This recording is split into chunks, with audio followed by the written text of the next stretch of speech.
The next heading is FRS template. All of you, please take a small heading FRS template. What is the meaning of FRS? Within the brackets, note it down. FRS stands for a functional requirement specification. Functional requirement specification. Now, as a QA engineer, daily our job is depending on this FRS only. So today, just I'm going to explain the template only. Tomorrow, I'm going to explain the example FRS to you. See, in the FRS template, mainly we have a 6 points. In FRS template, mainly we have 6 points. I'll explain one by one. First of all, I'll explain the first 3 points. Now, what are the first 3 points here? So what are the first 3 points? Observe the 3 points. The first one is overview. The second one is prototype. Third one is page elements. Now, overview, prototype, page elements. So what is the meaning of prototype? Prototype is nothing but the screenshot of the page or the snapshot of the page. So whatever the page, the project page, they are going to explain in this document, the screenshot of the particular page or the snapshot of the page is called as a prototype. So here overview means the information about the page, whatever the page displayed in the prototype, it may be login page or any page, whatever the page that displayed in the prototype, the information about the page is called as a overview. Page elements means the elements available in the page, the elements available in that page. For example, after this page, what are the elements? You can see there is a username text box. You can see there is a username text box. There is a password text box. There is a login button. So like that, whatever the elements in the page, it may be text boxes or it may be buttons, it may be links. So whatever the elements in the particular page is called as a page elements. In the FRS, what are the first 3 points? The first 3 points are overview, prototype, page elements. Overview means the information about the page which is displayed in prototype. Prototype means the screenshot of the page or the snapshot of the page. Page elements means the elements available in the particular page. It may be text boxes, it may be buttons, or it may be links, and so on. So next, observe this particular page where you can type the inputs. In this particular page, where you can type the input. So you can type the input in username text box. You can type the input in password text box. Can you type any input in a login button? Can you type anything here? No, you can't type anything in a button. So where you can type, where you can give an input, you can give an input only in username text box and only in password text box. So in that particular input fields, what type of data you can enter, and what size of data you can enter, that is called as a input validations. So on that particular username and password, so what are the rules and regulations, like what type of data you can enter, what size of data you can enter. So all those things are coming under input validation. Now, as a QA engineer, we need to prepare the valid data and we need to prepare the invalid data for positive testing and negative testing. But how can you say like which is the valid data and which is the invalid data? So based on this particular rules, whatever the rules they mentioned in input validation, so based on the rules, if you prepare the data, that is a valid data. Against to the rules, if you prepare the data, so that is called as a invalid data. For example, what is one of the rule? Minimum 4 characters. The username password, for example, minimum 4 characters. If you prepare a data with 4 characters, that is a valid data. If you prepare a data with only 3 characters or 2 characters, that is a invalid data. And no need to by heart this input validations. Why? Because these validations are changing for each and every client, each and every project, it will be changing. No need to by heart it. Just we need to study this. Based on this only, we need to conduct a testing for that particular project only. It will be helpful to test that particular project only. See, what is the use of input validation? As a QA engineer, we need to prepare the valid data and invalid data. So based on this input validations only, we can prepare the valid data and invalid data. So by following these rules, if you prepare the data, that is called as a valid data. against to the rules. If you prepare the data, that is called as a invalid data. In future, we are going to see that. Just it is example only, Amma. Tomorrow I'll explain a real FRS document to you. So what is this error state? Error state means when you are passing an invalid input, when you are passing invalid input, then what is the response from your project? What will be the response from your project is called as a error state. So in our language, simply you can call like it's an error message. In your language, you can call like it is a error message. When you are passing invalid input, what should be the error message from your application? For example, if you make it as a blank, the username password, if you make it as a blank, then what will be the error message from your application? If you give any invalid input, then what will be the error message from your application? That is called as a error state. So the last 2 points in the FRS is use case diagrams and use cases. Now, based on this use case only, we need to prepare the test cases. Based on the use case only, we need to prepare the test case. As a QA engineer, what is our main job? Our main job is TC preparation. Now, TC preparation means test case preparation. Within 1 or 2 days, we are going to see how to prepare the test cases.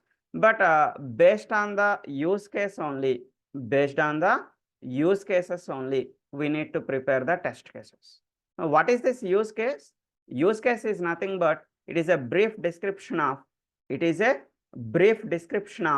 actor action and a system response. Now, we are not preparing this use case.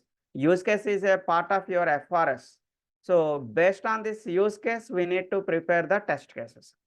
The use case is containing actor action and system response. Assume like it is a use case on your Gmail, or it is a use case on your Yahoo Mail, like that. Say in the Gmail, what is your action? The initial action, what you are going to do at your home daily?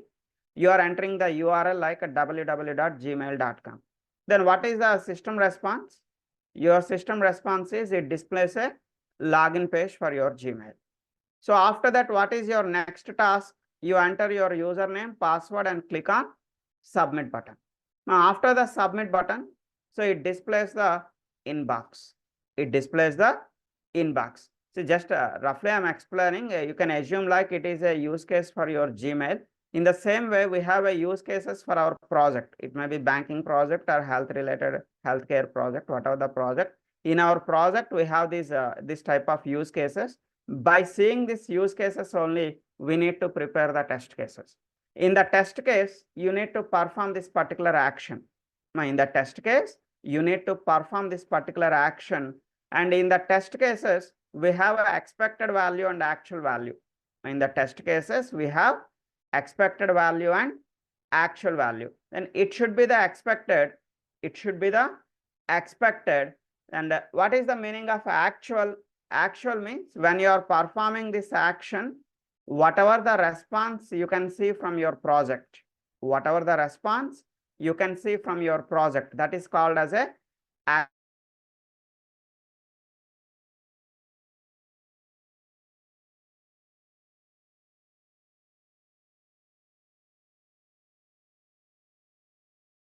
both are mismatched.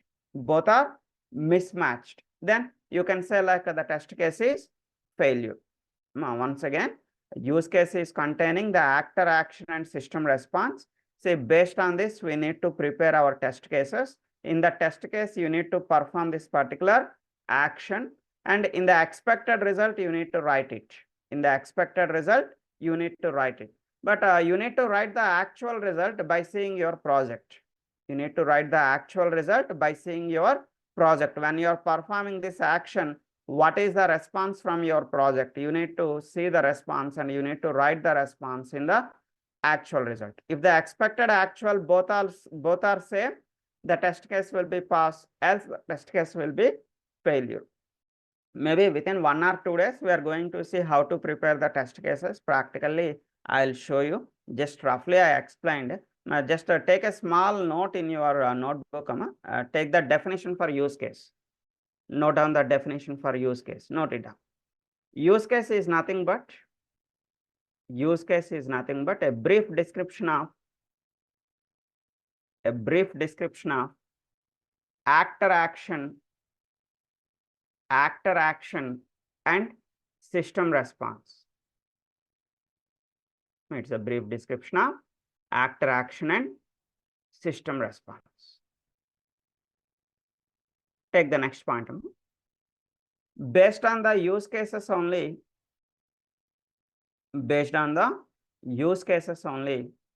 we need to prepare the test cases.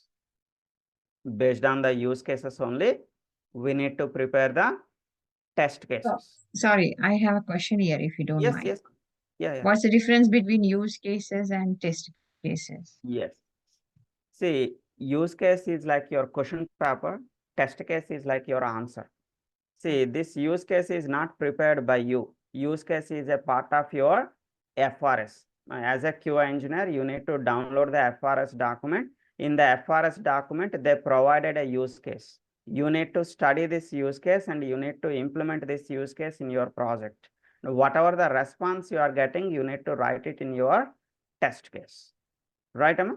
Use case is nothing but it is a brief description. It contains the whatever the action you are performing, then for the particular action, what is the response from your project? It is called as a use case. The test case is your answer. As a QA engineer, your job is you need to prepare the test case. But what is the definition for test case? Today, I will not explain the definition for test case. Why? Because you will get a confused. If I explain this a big definition for the test case today, you will get a confused. So test case is your job. Same like a question paper and answer paper. You are going for some examination. In examination, initially you will receive a question paper. Based on the question paper only, you are going to start your answer. Right?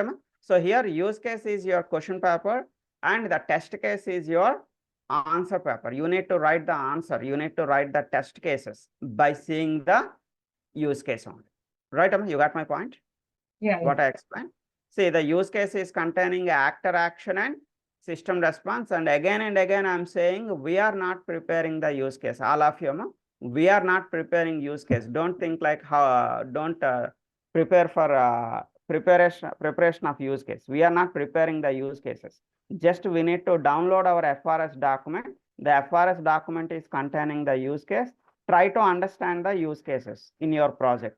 So based on that use case only, we need to prepare the test case. Anyway, tomorrow's our job is, tomorrow I'll explain a banking FRS to you. Tomorrow I'm going to explain a banking FRS. See, you can see a banking admin FRS. See, observe the FRS homepage, the bank homepage FRS. What are the points in FRS? Overview, prototype, page elements. Today we discussed the totally 6 points in your FRS. The first 3 points are overview, prototype, page elements. Next time, continuation. The 4th point is input validation. Use case diagrams. The use case diagrams are also called as a task flow diagrams. Tomorrow I'll explain this entire banking project to you. I'll explain these use case diagrams and use cases. And here we are not preparing these diagrams. We need to understand these diagrams. Tomorrow I'll explain these diagrams to you, the use case diagrams. Each and every use case diagram is having a use case. Each and every use case diagram is having use case. So the use case is containing actor action and system response. One side you have an actor action, opposite side you have a system response. So based on this particular use case only, from tomorrow onwards, we are going to see how to prepare our test cases. How to prepare our test case. So here, what is the use case diagram? Use case diagrams are used to easily understand the use cases. What is the purpose of these diagrams? These diagrams are used to easily understand the use case. Already I explained this Gmail use case. See, now observe the use case diagram. Whatever the thing we discussed in the use case, the same information is available here. Initially, we need to enter the URL like www.gmail.com. Then what is the system response? So it displays a login page. Next, enter the username, password, and submit. Again, it displays the inbox. Whatever the information in use case, the same information is in a pictorial representation or a diagrammatical representation is called as a use case diagram. The use case diagrams are used to Easily understand the use cases. What is the purpose? Easily understand the use case. Previously, we are in the middle of something. Already you take the heading definition for the use case. What is the definition we written, Amma?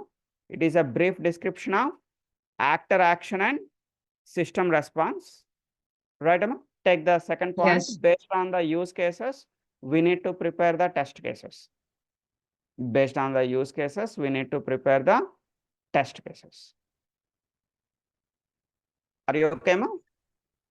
Right. Take one more note. Another note. Now, what is the use of this input validation? Input validations are used to prepare the valid data and invalid data, right? So please note it down. Take one more note. Input validations are used to prepare the valid data and invalid data. Prepare the valid data and invalid data for positive testing and negative testing.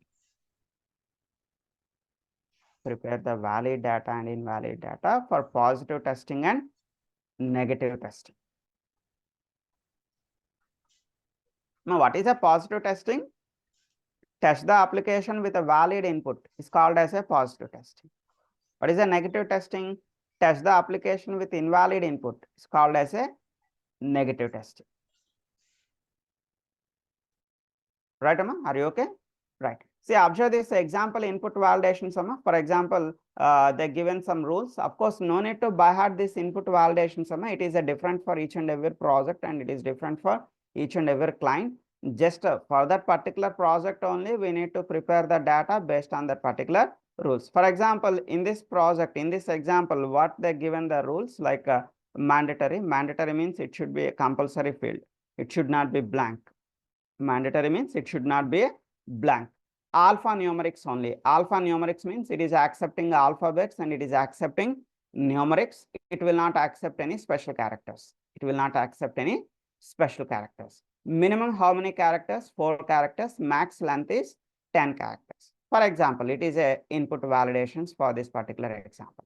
So like that in our project, we have a rules. Based on that rules, we need to prepare the valid and invalid data. By following these rules, if you prepare the data that is a valid data, against to the rules, if you prepare the data, that will be invalid data. Anyway, tomorrow I'll explain an example FRS document. Today you need to do a small thing, all of you. My request is today you need to by heart these 6 points, FRS 6 points. Now, what are the 6 points? The first 3 points are overview, prototype, page elements. Next 3 points, input validations and error state, use case diagrams, and finally use cases. Now, these 6 points should be in your mind. It must be in your mind. So then only easily you can understand the project. So once if you perfect with a project, then only we can start the testing. So first of all, you should understand the project. If you perfect with a project, then only we can start our testing process. So what are the 6 points in your FRS? The 6 points are overview, prototype, page elements. Overview means the information about the page. Prototype means the screenshot of the page or the snapshot of the page. Page elements means the elements available in the page. Input validations means the rules and regulations, like what type of data you can enter, what size of data you can enter, that is called as a input validation. Use case diagrams are used to easily understanding your use cases. Finally, use case is nothing but a brief description of actor action and system response. Based on this use case only, we need to prepare the test cases. So test case preparation is our main job. As a QA engineer, our main job is TC preparation. Now, we are not preparing use cases. We are preparing test cases based on the use cases. See, for today, just I'm closing here. Tomorrow, I'll continue with the remaining part. After 2 days, parallelly, I'm going to start your Java concepts also. Why? Because 1 hour I'll explain only the theory. It may be difficult for some people. So that's why after 2 days, I'll start the Java concepts also. That is very interesting topic. So then half an hour theory, half an hour practical, easily you can understand. Okay, ma. So for today, I'm closing here. Once go through the recording. If you have any issues, then tomorrow you can ask me in the beginning. First, I'll rectify your answers. But today, you want to discuss anything with me? All of you, you got the today's points like a FRS template and a BRS template. Today, we discussed only two parts, Yes, only yes. BRS. All of you okay, ma? For today, can I close it? Yes. Yes. Okay, right. For today, I'm closing. One more thing for a newcomers, our class will be starting exactly at 6 a.m. IST. The class will be closing exactly at 7 a.m. IST. So please try to attend the class at the exact timing, okay? So that is my request only. And please come to the class with a book and pen. So you must have a physical book and pen, okay? Why? Because some important points you need to note it down, okay? So for today, I'm closing here. Thank you, Amma. Thank you so much. Bye. Thank you. Sure. Bye. Thank you.